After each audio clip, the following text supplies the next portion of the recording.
Well, it is June, and so the question that comes to mind is, should we be celebrating lust and to be proud of that? Or, as Christians, should we be celebrating the love and humility of the Sacred Heart this month? We are really speaking about the 7 deadly sins. Plus, we have seen horrendous blasphemies this month by those who dub themselves sisters of perpetual indulgence.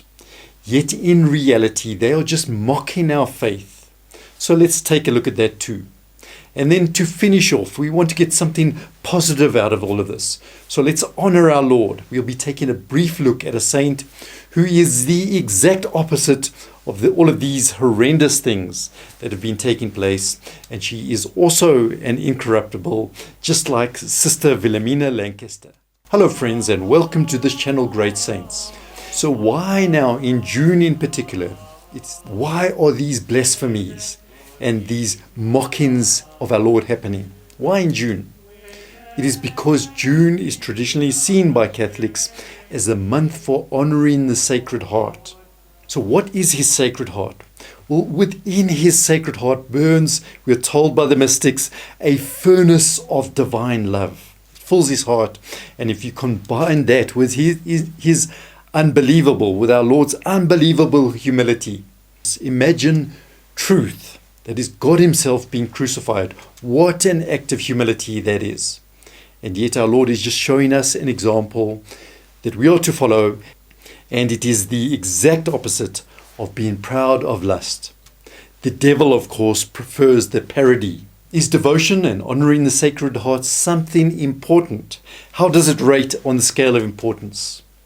Did you know that one of the great mystics of the Sacred Heart devotion was instructed to ask the king of that time in France, Louis XIV, I believe it was, that he consecrate France to the Sacred Heart? And if he had performed that act alone, it would have saved France from the bloody reign of terror and the excesses of the revolution that were to follow 100 years later. The king chose not to do it, and the result is history. So we can see that it is a powerful devotion. And because it is so powerful, it is no wonder that the evil one wants to mock it and attempt to undo this devotion. June the 16th, of course, is the feast day of the Sacred Heart. It's the apex of the celebration. And yet, what an incredible coincidence takes place on that day. The sisters of perpetual indulgence choose to perform their acts of mockery at an LA Dodgers match. And so it seems to me that woke ideology has moved now towards its conclusion. LifeSite News fills in some of the blanks here, and they tell us that these sisters of perpetual indulgence are in fact a group of cross-dressing men who masquerade as nuns. And some of them, as you can see in the pictures, even have beards. So they're certainly not our nuns.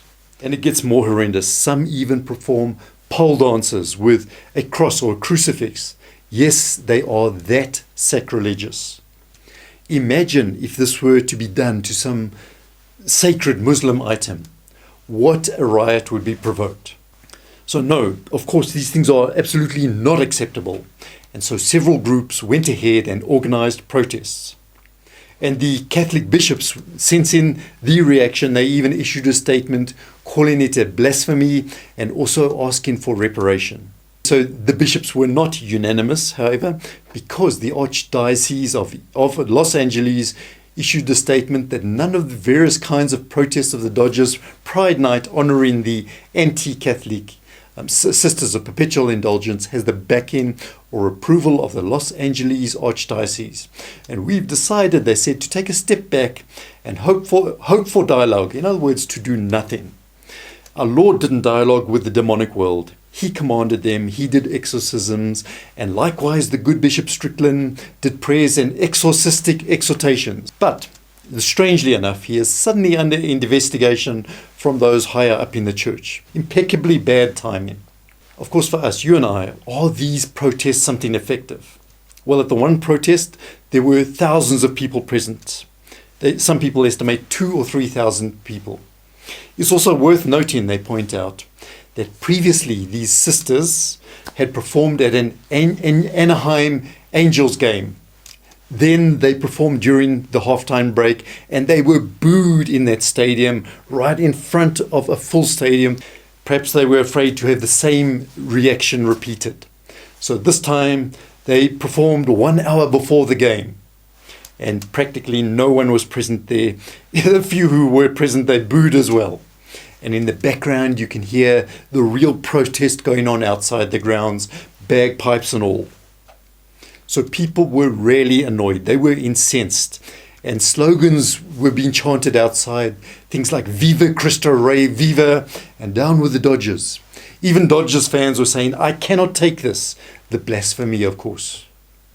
And then other people, feeling the weight, the gravity of the offense that was being given to our Lord, they began billboard campaigns with slogans like, "June belongs to the Sacred Heart of Jesus." But among religious people, these things, these blasphemies are just so horrendous that on the ground there is no popular support. It's also worth noting that the LA Dodgers did try to back out of this whole thing. They sensed it was going to go off. But perhaps it was like Pilate at the trial of our Lord, washing his hands as if he had had no part of it. Yet the crowd shouted, "Crucify him, crucify him," and so they caved into the pressure. It is clear that our only hope is that if these protests, they really hit the bottom line, and then hopefully they will back off. Well, June is still not over. Next year, of course, we can expect the same thing, all of these blasphemies to be renewed. So let's be ready then with our rosaries for spiritual warfare.